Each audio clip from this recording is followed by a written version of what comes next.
Good morning, everyone. It is so good to see you this rainy morning. And as I woke up this morning, I thought about all the rain that is coming into our state, especially into the mountain area. My daughter is at Western Carolina, obviously, and they're expecting 8 to 15 inches of rain. And so it made me think about, of course, our conference flood buckets this morning.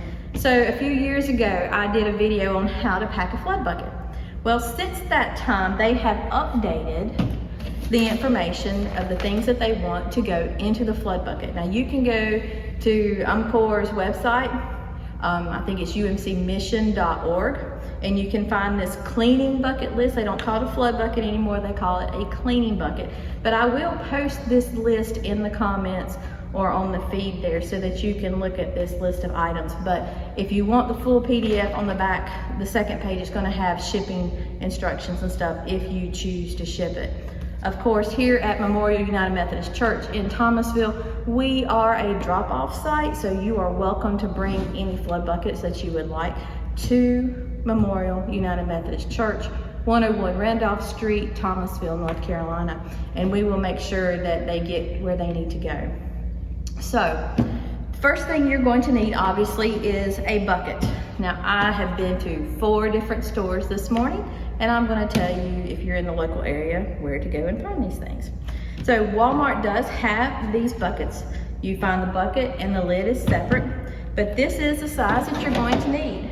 It specifically says on the paper this year that you need a bucket that is 14.35 inches high by 12.19 inches wide. 12.19 inches wide with the lid. And so it can be a used bucket. However, they want to make sure that it is clean. So there are, I know some people who buy the 5-gallon buckets if they're painting their house. You have to make sure all the residual paint is out of it and clean and dry on the inside and outside if you choose to do that. Or if there's buckets with like chlorine from your pools and stuff, you got to make sure it's all clean and dry, no residual items in the buckets. And so I know that there's a reason why they ask for that. I don't know what it is, but I know they know. So the next thing they're going to ask for is a 32 to 64 ounce bottle of liquid laundry detergent. Now I went to the Dollar Tree and the Dollar General. They have the same things for $1. And this one here is a 42 ounce. It's a nice small compact bottle of laundry detergent. I did get the kind with the OxyClean stuff in it, the oxygen in it. For that, you can get whatever kind you like. Then it asks for one 16 to 40 ounce bottle of concentrated cleaner. This too, I was able to find at the dollar store for $1. And so this one here is a 20 ounce bottle. So we'll put that in there as well. Then, now make sure, let me tell you about this. There's a note. It says no spray cleaners. Has to be in a bottle with a lid. No spray cleaners. All right, then one 16 to 34 ounce pump spray air freshener. Now, it is 4 to 8 ounce bottle. And I thought, oh my goodness, okay, I'm thinking Febreze, that kind of thing. Where am I gonna find that? Well, they had the big bottles, obviously, at the dollar store. But I did find this little bottle here called Odoband. It is a disinfectant and fabric and air freshener, and it is a 4 ounce bottle. That's cool. We need something nice and small. Now, we also need one 6 to 14 ounce pump spray, again, pump spray, insect repellent. Now, you might as well either go to Walmart or to the grocery store to find your insect spray, because you're not going to find it at the dollar stores. And so here I have got a 6 ounce, I think it is, I can't read it. But anyway, got that. Make sure that it has a cap on it. That's very important. And make sure that this is screwed down nice and tight, because by the time I got back here to the church, it was already leaking because this inside was not good and tight. So they want to make sure you have a cap on both of these, okay? Tight lids, good and tight, and make sure the caps are on there. Now, the next thing that they're looking for is a scrub brush. It can have a handle or not. I chose not to get one with a handle just to save space in the bucket. And you're going to need a 16 to 34 ounce bottle of liquid dish soap. Again, dollar store. And the little small ones are too small, so this one's a little big, but it is within the limits. This one is a 30 ounce, which seems large, but that's within the thing. All right, now you're gonna need reusable cleaning wipes.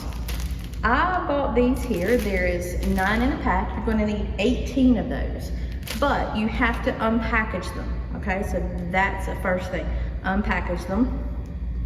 So we're going, everything that's not a liquid, they're gonna want unpackaged. So we're gonna have these to go in there, okay? And then we're gonna have 5 scouring pads. Now guess what? They come in packs of 4, so you're gonna have to buy 2 packs. To again, remove the packaging, save the extras because you're gonna have a few extra items maybe that you could make another flood bucket with. So these will go in there as well. 36 to 50 clothespins. At the dollar store, they come 60 in a pack, so you take them off and you can put them in a little plastic bag like this. Save the extra 10 for another bucket. So they will also go in there. Then we're going to need 50 to 100 foot clothesline. All right, so go to Dollar General to get this. Dollar Tree does not carry these anymore. They used to. This is an 85 foot line. I was fretting that I wasn't gonna find that today, but luckily Dollar General had them. All right, then we're gonna need heavy duty trash bags. It says a 24 roll from a 33 to 45 gallon heavy duty trash bag. This is a kind of a hard thing to find unless you're going to like Walmart or to the grocery store. I swear I ended up having to buy them, was at the grocery store. I ended up getting these, they were the most economical. This is a 12 roll pack of a 42 gallon heavy duty trash bag. Again, it says you have to unpackage them. And so we're gonna handle that in just a minute. So I got 2 packs of these. Then it asked for 5 N95 respirator dust mask. And so I ended up getting these over at Walmart. You might want to try your local hardware store. They were in a slim supply. And so I've got, you gotta have 5, and of course they come in packs of 3. So I ended up having to buy 2 different brands to get 5. So we're gonna put one of these extra ones right over here. They're gonna go in there as well. You can see I'm gonna be taking all this out again, and we're gonna figure out how to pack it. Now, 2 pairs of kitchen gloves. If you're like me, you have small hands. I have to have small. I bought a pair of mediums and a pair of large in different colors just so that people know that there's different sizes. They're gonna go in there. And also they are asking for a pair of work gloves, either all leather gloves or cotton gloves that have the leather on the inside of them. So these are all the things that are gonna go in the bucket. Now that I see all this, I'm gonna try to repack this as concisely as possible. And you're like, Linda, why didn't you just go ahead and do this to begin with? Well, because I'm doing it on the fly this morning. So, I'm not taking out everything, but I am gonna take one of these rolls and put in here, because it'll fit. Okay, like that. Then, and you can spread these around to fill in any way you need to, bucket. Okay, put that right in there, that in there. That goes right in there real nicely. Then we're gonna put those right in there. You can tuck the gloves in wherever there's space. That's what they want you to do, is pack it nice and tight. These gloves are gonna go in there. Here's our cleaning pads. We're gonna lay them in as well, tuck them in. Face mask, gonna go in there. Now we've got the last bag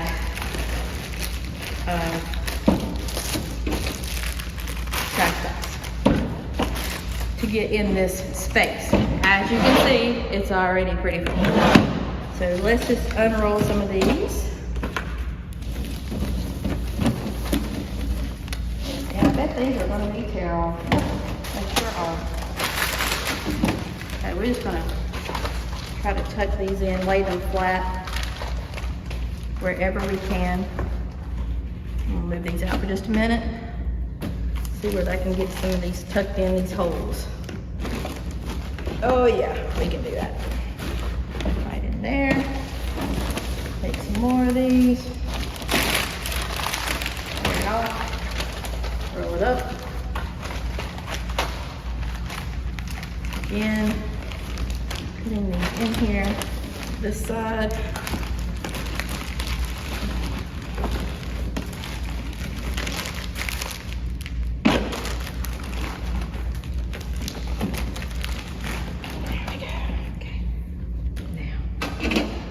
Go ahead and put these back in here. Put them right in there. Okay. These will go in here. Okay.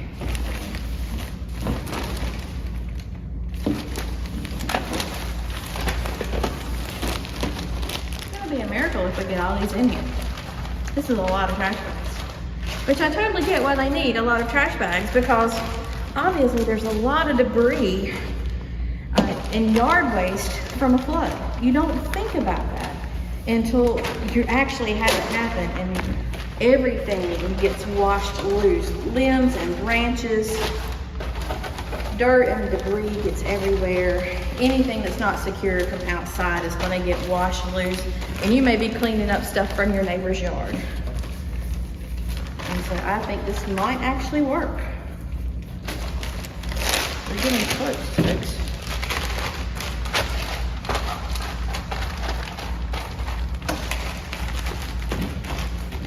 Huh. Yes.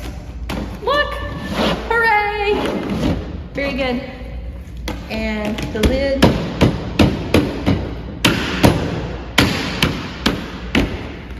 Needs to be a pop-on lid, not a screw-on lid. That was another thing that they specified in the instructions. And there we go, folks. We have our flood bucket packed with all of this. Now, you're probably asking how much, nice and tight. You're probably asking how much this is going to cost you. $75 is what they estimated on the paperwork, and it came right up to that. It was $76.75 was my total purchase this morning as I was getting the materials for this flood bucket. If for some reason you can't get out and get the supplies to make a flood bucket, you can make a donation to the church and mark on their flood buckets, and we will make sure that it goes to UMCOR where it needs to for cleaning buckets for flood relief. So I hope this video was informational for you this morning and beneficial. So if you have any questions, please feel free to reach out. I'll be happy to answer any questions I can for you. Have a blessed day, guys.